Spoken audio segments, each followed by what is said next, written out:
Good day. This is Lateesha with Soul Spread Wisdom, and I am continuing on my conversation regarding Chiron through the houses in the natal chart. So we are to Chiron in the seventh house. You can listen to the previous podcast.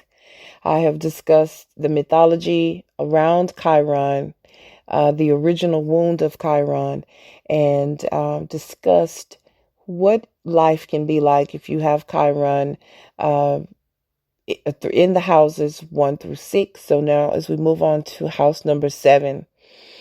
So the seventh house represents our descendant. It is directly across from the first house in the ascendant of the chart. And it represents in ancient astrology the setting. So the first house represents the rising of an individual, and the seventh house represents the setting, or where another person begins, the other person that we are looking out towards. And the seventh house, of course, represents partnerships that we enter into, known for being the house of marriage or committed partnerships. If we enter into a business contract, is seen from the seventh house. And anyone that we are working with to accomplish anything can be seen from the seventh house partnership.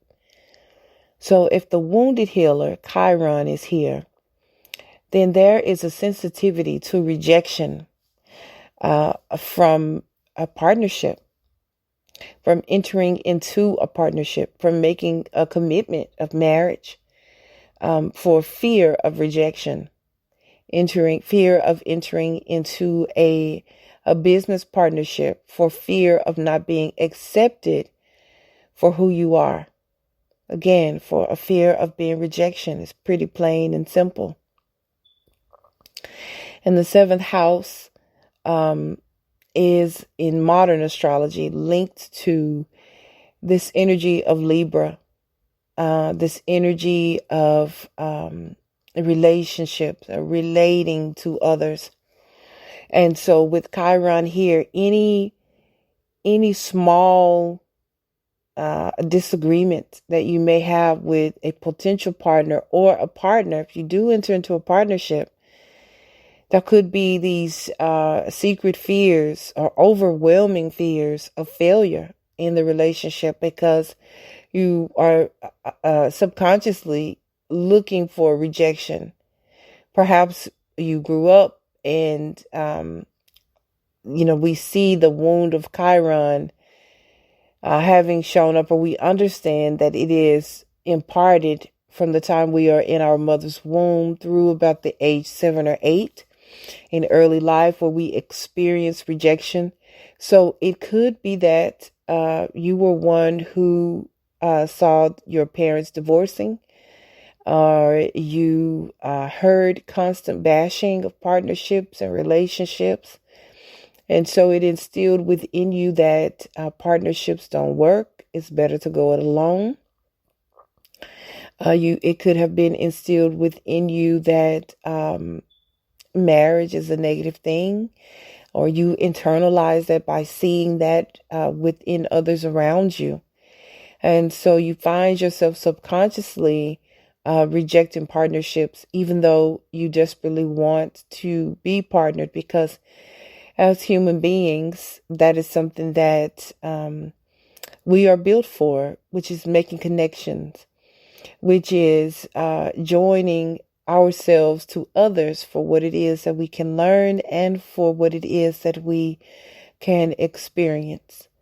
So a way to heal this Chiron energy, or this fear of rejection in this area, of fear of relationships, is to stop looking at everything that people that you are partnering with or in a relationship with. Bring yourself to a place where what they are doing that you may be receiving as a rejection of yourself is separate it from yourself. Separate that from yourself. Um, maybe your partner comes in from work and they're tired, so they just need to be quiet. They need alone time. Well, with that Chiron in the seventh house, you may accept that as, or look at that as, a personal rejection, when in fact your spouse or your partner may just be tired, may just need to be quiet, may just need to collect themselves from a hard day of work or a hard day at work. Or they may be going through something internally and need to be able to process it and don't know how to express it to you. So this is a way that you can heal that. Again, separating perceived slights from yourself, from taking it so personally, from taking it as a personal rejection. And then it is about completely accepting yourself.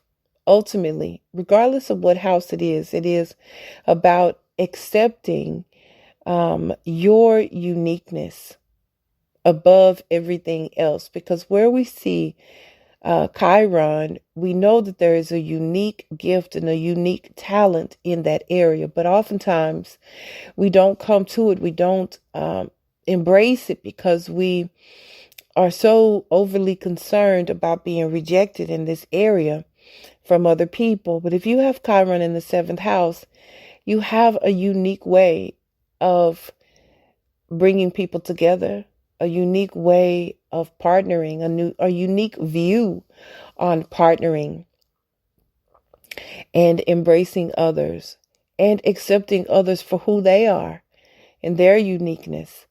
And in that, but in order to do that, in order to bring forward that talent and that gift and uniqueness in relating to others and being one who can build a bridge and mediate between other people, there has to be a complete and utter acceptance of yourself. A complete and utter acceptance of yourself, your unique ability, your unique skills, and your unique thoughts on partnership, which may not look like anyone else's. How partnership should be displayed. Your idea of partnership may be very different than what it is that you saw growing up. But in order to be able to heal yourself in this area and be able to enter into beautiful partnerships and relationships, you have to accept your idea, your beliefs, your way of expressing partnership. When I grew up, my grandmother, who was born in 1929, she married a man at 54 years old. She was 54 when she married him, and he might have been 60. Well, she had spent the majority of her adult life as a single person. She'd raised all her children and had established a life of her own. She was Aries, Venus and Aries, Scorpio moon person, very, very independent. And so when she married, she tried to live the normal married life with her partner, with her spouse. But she was not able to. They decided that he would move back into his house, which was really around the corner. And they were married 13 years, but they lived in separate homes. That is how they were able to uniquely make that marriage work. They didn't want the divorce. They liked each other and they had a great time together. They would travel. They would see all sorts of things. They would laugh together, but they knew that it was best for the relationship for them to live in separate homes. So when we talk about a unique idea of partnering, this is an example of doing that and making the relationship work, as opposed to not having the relationship at all, but having it in a very unique and beautiful way. My name is Lateesha Hinton. I am an astrologer at Soul Spread Wisdom, and I thank you so much for listening, and have a good night.